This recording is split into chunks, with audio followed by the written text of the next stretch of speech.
Welcome class to week 2. So this is the agenda for tonight or for this week. Number 1, week 1, grades have already been done, and so you should be able to see your grades on your gradebook. So make sure you're checking that, and if there's any discrepancy, make sure to email me so I could go ahead and check that out. For week 2, you should all be doing your readings and the learning activities, and also do the discussion boards and make sure to respond to 2 of your peers, and make sure you complete the Dylan assignment. Again, for this assignment, you are listening to 2 presentations. You're selecting one presentation, and then you're going to answer several questions that are related to that presentation only. Okay? So that is that for this week. So if we go to our course shell, let me go ahead and log in.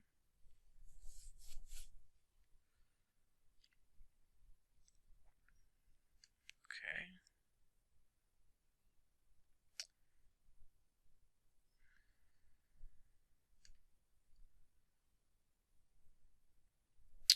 Okay, so we jump into week 2. Again, these are the learning objectives for the week. Make sure you read through those.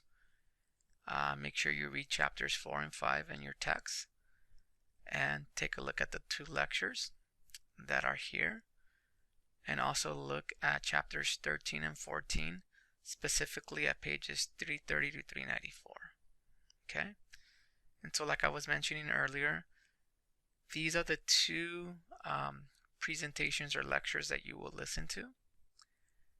And then once you do that, you want to go ahead and answer the questions to either one of those presentations.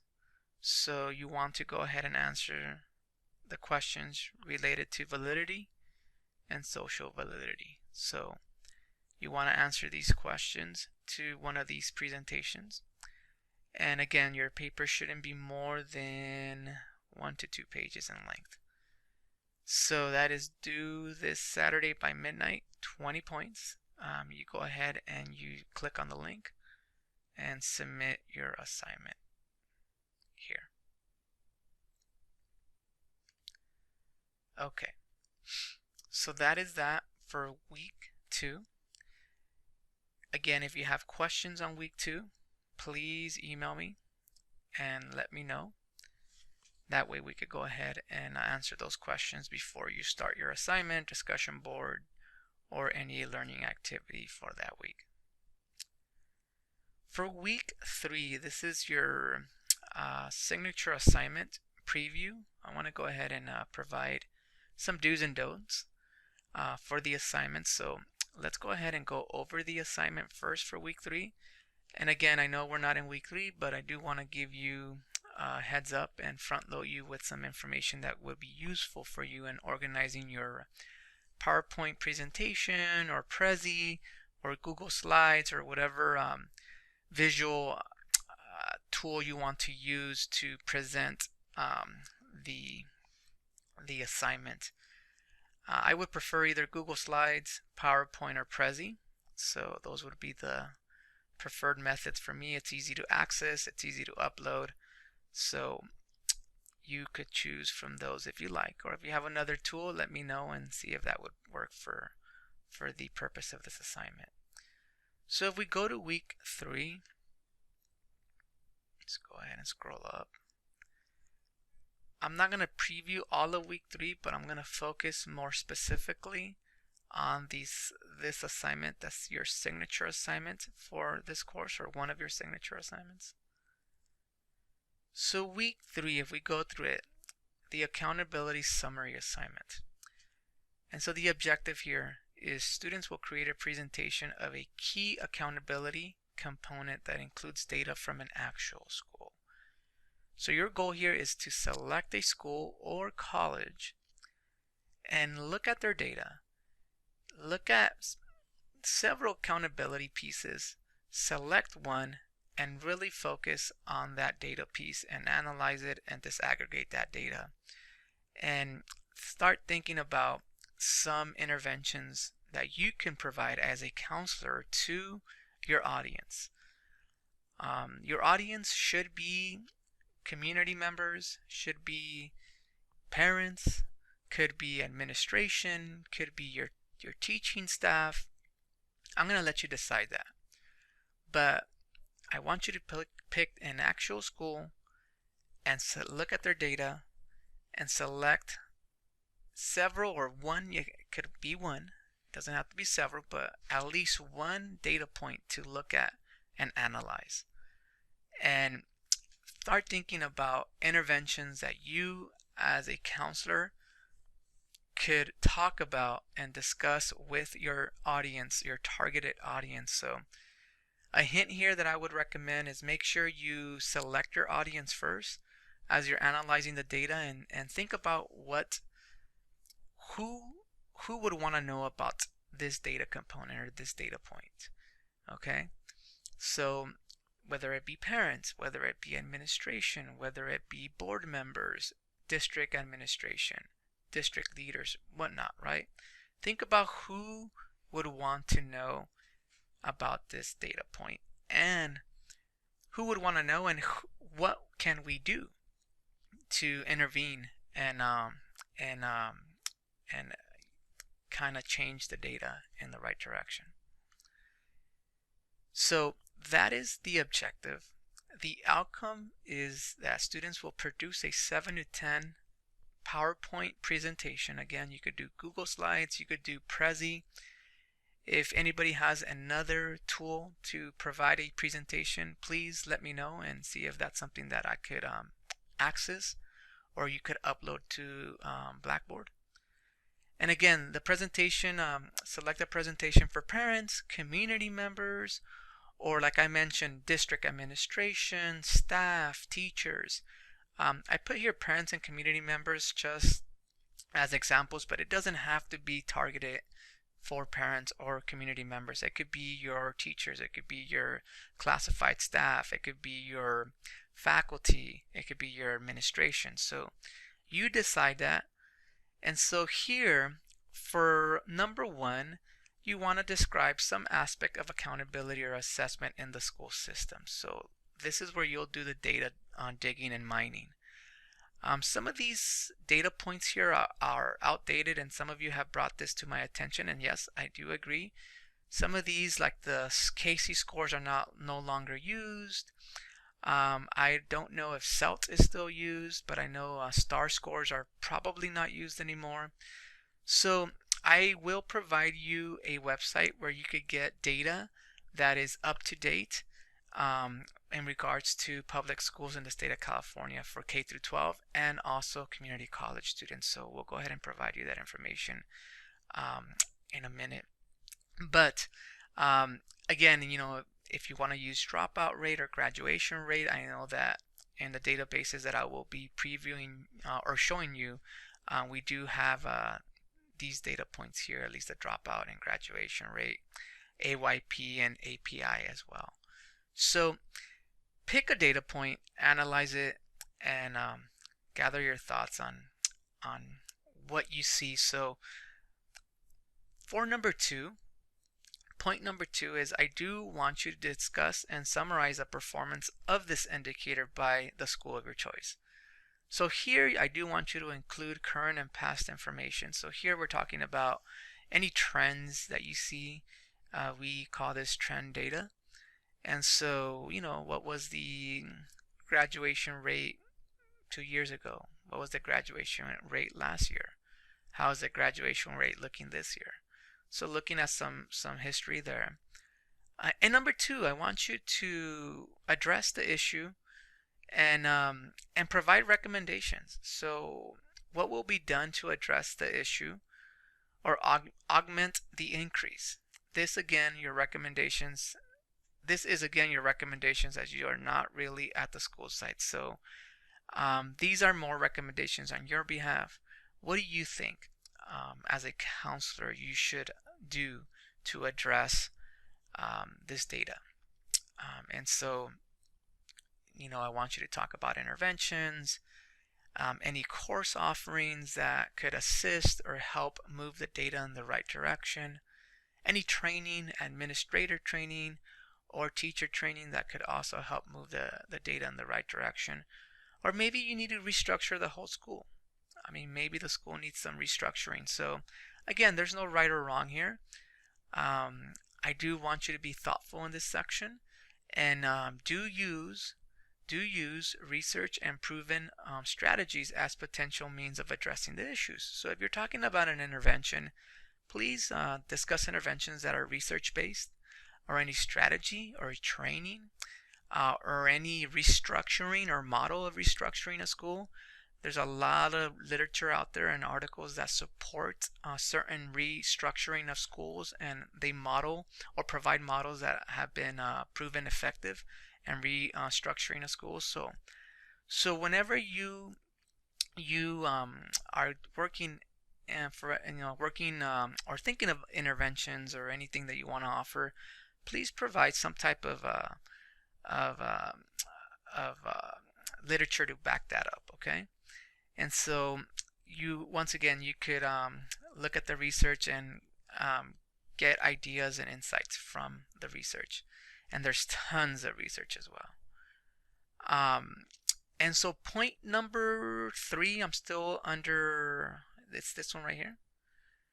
I also want you to discuss how the changes will impact students. So not only talk about the interventions, but what are these interventions or trainings or restructuring, if that may be the case? How will this impact students? And specifically related to the data point that you're talking about or you're describing. So if I'm talking about dropout rate, how will providing additional course offerings and remedial, not remedial, but what was it called? What was it called? When students make up courses. Let's say your school is students have a high fail rate for math. So you offer a course that is a hybrid with online support and teacher support, and you offer also support after school. So that would be some type of model that you could talk about. But how will this support class in mathematics, just to use this example, how will this move the data? How will this impact students? So I want you to talk about that as well. So for number 4, I'm right here now.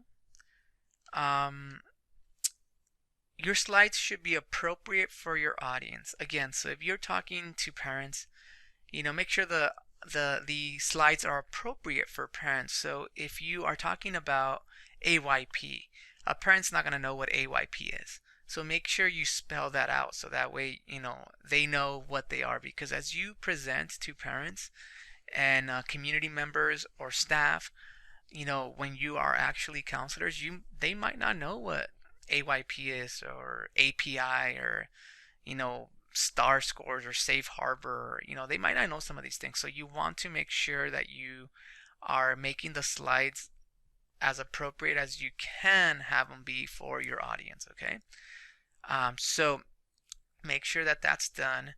And also make sure that you, if you are going to write notes, you could go ahead and write notes on your PowerPoint slides. There is a section that I will demonstrate to you on how to do that. And so don't just write all the information on your slide. Utilize the notes sections that are provided, so that way you could go ahead and put notes on that note section. And I know PowerPoint has like a note section at the bottom. It's the slide, and then you have a little note section at the bottom where you could provide notes for additional notes or annotations or citations to reference that slide. So and I will demonstrate how you do that in a minute. So that is pretty much the gist of the assignment for week 3. Okay, and it is 20 points, and it will be due week 3 by midnight. Okay, so now one thing that I do want to share is I first want to share how to access data for your assignment, for this assignment. And so here, this is the California School Dashboard and Support, or System of Support. It's through the California Department of Education. Here, what you want to do is, this is an overview and a background of the dashboard and the areas that they assess or they look at. So there's, I believe, 8 priorities. They look at student engagement, school climate, they look at student achievement, parent engagement. So what you want to do is, I know this website looks very cumbersome, so go to the first link here, click on that, and then it's all you. Go ahead and type in the school that you, or the school district you want to research. So in my case, I'm going to research, and the year. So I want to research Santa Ana Unified. And so here then it will list all of the schools that are within Santa Ana Unified. So if I scroll down and select my former high school, Valley High School, it will then give me a bunch of information I can look at. So I could download this report on a PDF if I like, but here, if I wanted to hone in on suspension rate, or the English learner progress, graduation rate, there's no performance, or I don't believe there's anything for, oh yeah, there is. There's something for college and career, but there's no data, actual data for that. So there's going to be some components that won't have any data. But if we go ahead and let's go back to Valley. Actually, let's go back to where we started. Let's go back here. So if you scroll down, you're gonna see some of these images, and just note that the more the image or the arrow is pointing towards the blue, that means that it's that population, or that data point is at its highest performance, versus the red, which would be at the lowest performance. So I failed to inform you that in the beginning, but just kind of know that, so that when you're looking at your data, and where did Valley go? Okay, so let me look at, and here it talks to you more about the accountability component with these images here showing, or the meters actually showing what the colors mean. So let's go back, let's go Valley High School. Let's go ahead and search. And if you just search by Valley High School, it doesn't come up. So you have to search by your district. So Unified. So let's go ahead and do that. Let's scroll down to Valley High School, which is here.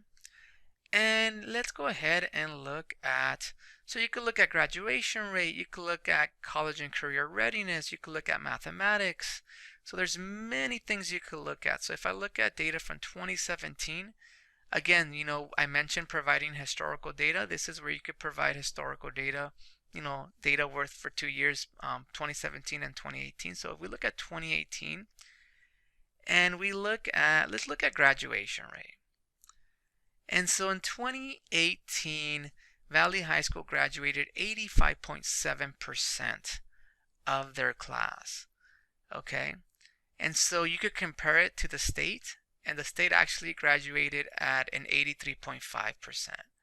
Okay, so now it is in the orange, so it is, not performing as well as we would like to. So, and if you look at here, there was a decline of a 4.7% in graduation rate from the previous year. So that's something we want to wrap our heads around and start thinking about what might be going on at Valley High School, right? So it has a number of students here, 435. And so then it breaks it down more into specific subpopulations here. So it breaks it down into student group details. So students with disabilities really had a hard time or challenge graduating. And so also in orange were our English learners, our Hispanic, our homeless, or socioeconomic disadvantaged students. So again, I'm not going to go through all of this. I don't want to bore you, but I just want to show you how to access data for public schools in the state of California. So that is what I am looking for this assignment when we talk about the first step and describing some aspect of the school system. And so that is for K through 12. Now I know I have some community college students here, and so, or not students, but folks that want to be community college counselors or work at the community college. So I did briefly discuss the 2018 Student Success Scorecard. This is pretty simple. You type in the college that you're at, and you go ahead and just get their profile. And they look at math and English metrics. So they look at remedial ESL English for math, and also English and ESL. They look at transfer level achievements. You could also look at the metrics for persistency for students that have completed 30 units or for students that transfer. And you could also look at the metrics for students that earn a career technical educational degree or a skills builders course or certificate. So these are, and this is the current profile for Irvine Valley College, which is the college that I work for. So here what you want to look at is you really want to hone in on these three metrics here.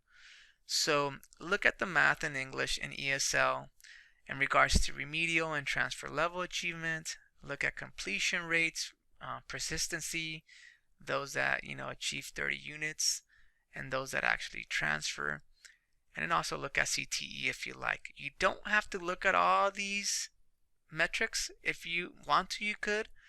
All I'm looking at is having you focus on one data point, at least one minimum, and describing and discussing that for this assignment. Okay, so that's how you access data for week 3. Now, do's and don'ts for this assignment. So one of the things I don't want you to do, and I'm going to go ahead and minimize my screen here. And let me see, did I have that up? No, I don't. Let me bring it up. Okay. Okay. So this here, no.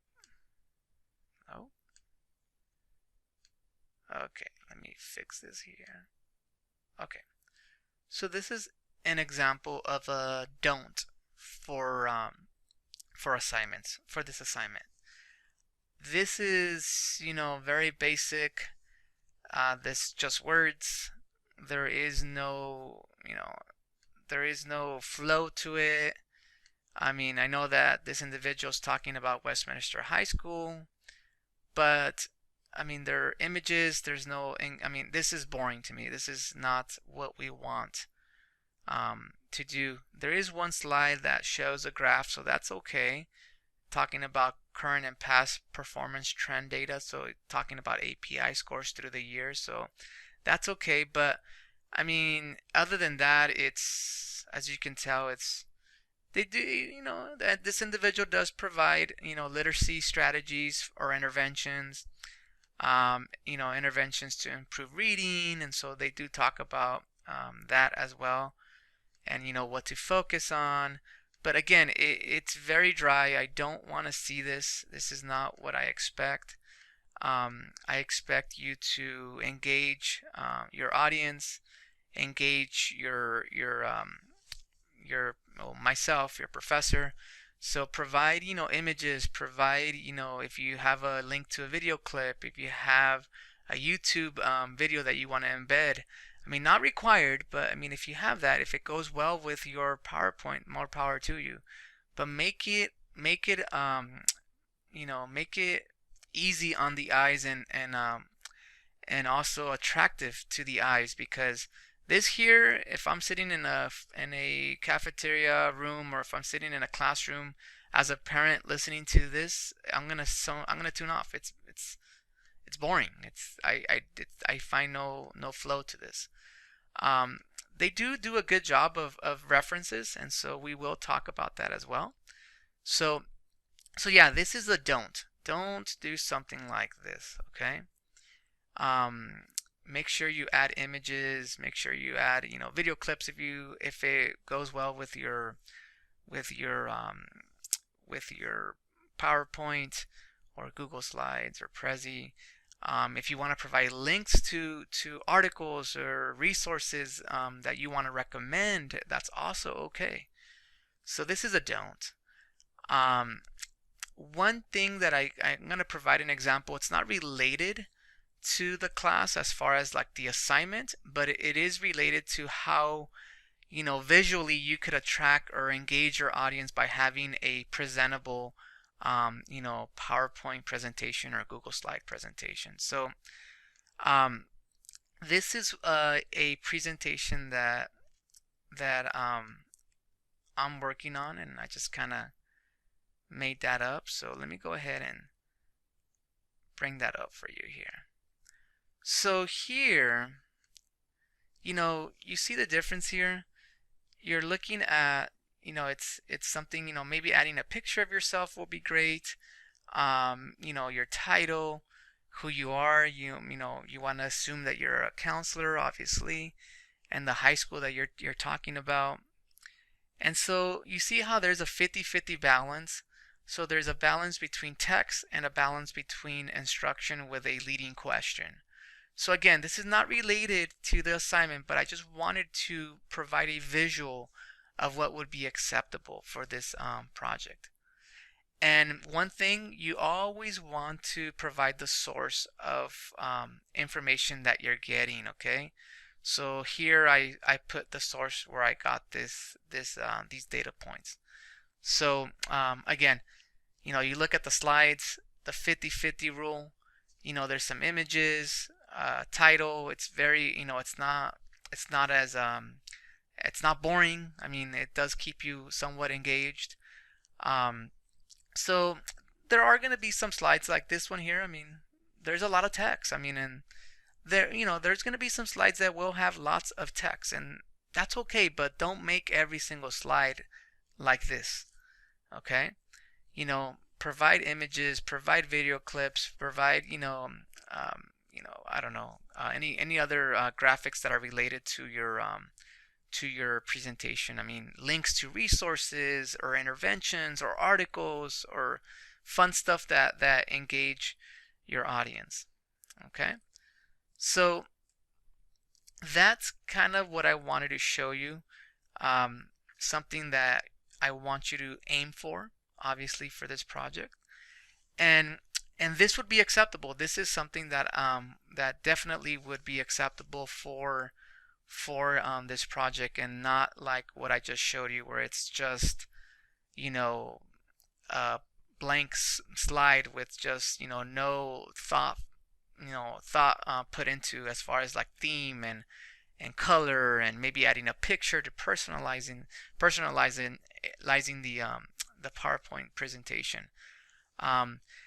And the reason I say this is because a lot of folks, after you're done presenting, they're going to want a copy, or they're going to ask for a copy. They're going to say, you know what, can I get a copy of this? I would like to review it at home.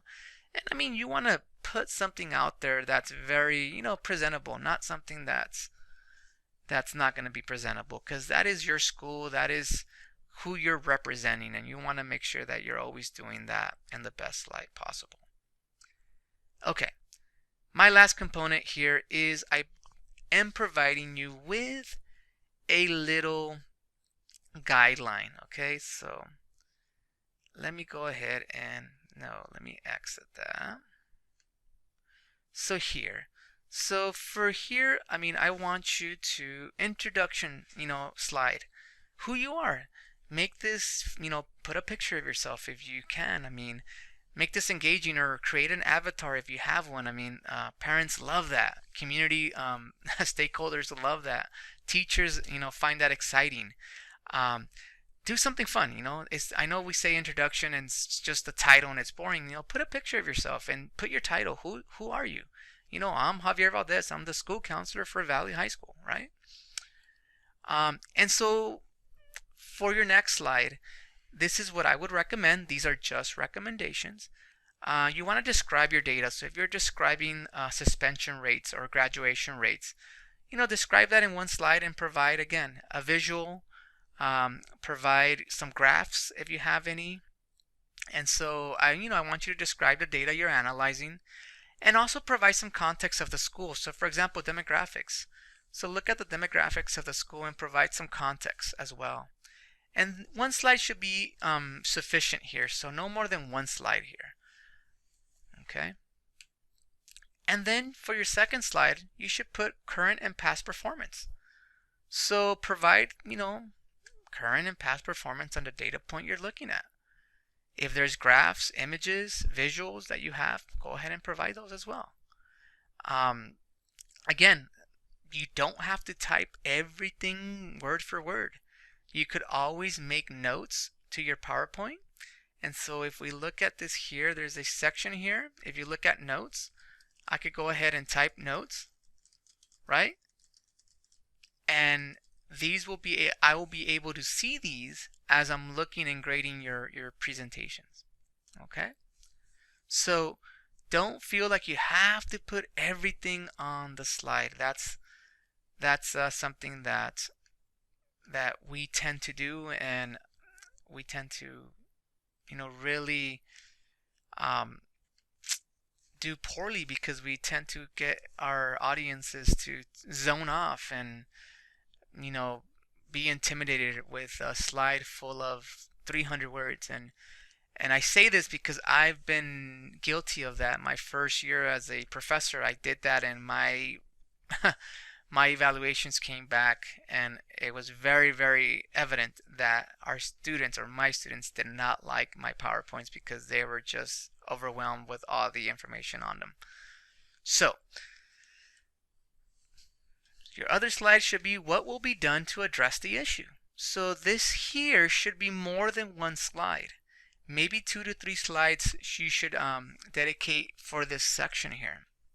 So again, address the following: interventions, offerings that you might offer at the school. Maybe more remedial coursework in math. Maybe more offerings and online mathematics courses for students that are not passing math with a teacher. Maybe more support classes for seniors that are struggling and passing their graduation class requirements. I don't know. Teacher or administrator training, or school restructure. So here, 2 to 3 slides. One slide would not be enough. I do want to see more critical analysis and thinking here from you guys.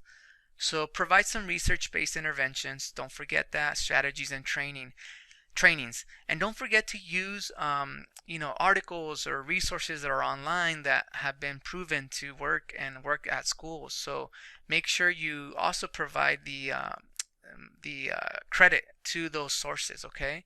So as I mentioned in the demo PowerPoint here, or Google Slides, like here I'm giving credit to the article where I got this information, right? Here as well, I'm giving credit to the article where I got this information. And so you see the trend here. So make sure you're giving credit to the source. Okay.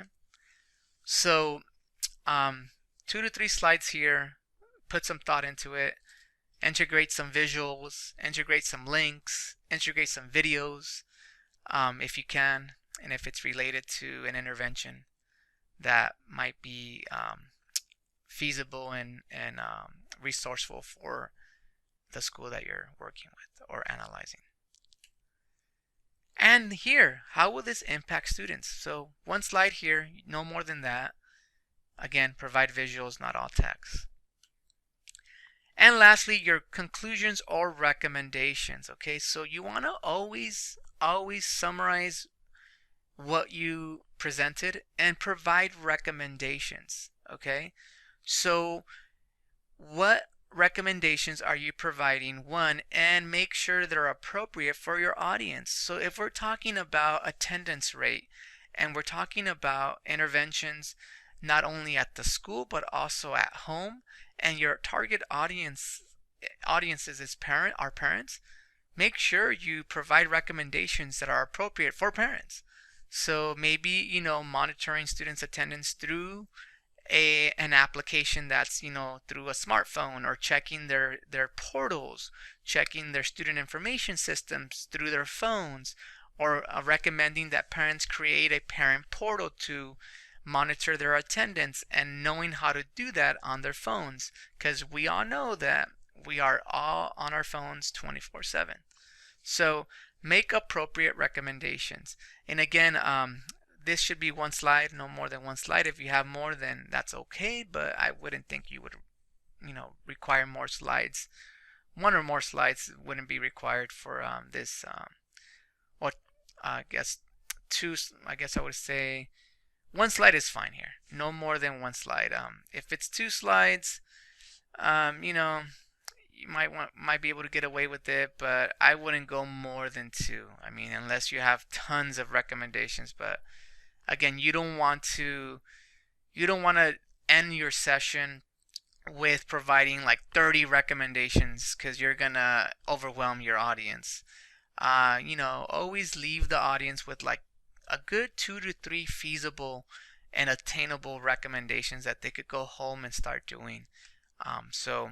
Or if, in this case, the parents, they could go home and start doing, or teachers could go back to their classroom and start implementing, or board members could go back and start discussing in regards to, recommendations provided by the school. So there you have it. That is the structure. And last but not least, obviously, I want a reference slide. So you will be required to use sources for this project. So make sure you're referencing an APA format, and 2 references minimum. So you can have more than 2. That would be great.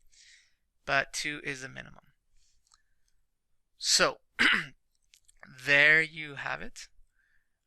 This recording will be posted, and I will be emailing you the link. It will be on YouTube, so you will be able to access the recording on YouTube. And I hope you found this helpful. If you have any questions, feel free to contact me, email me, and we could go ahead and discuss any questions that you have for week 2 and any questions that you have for week 3, specifically this assignment.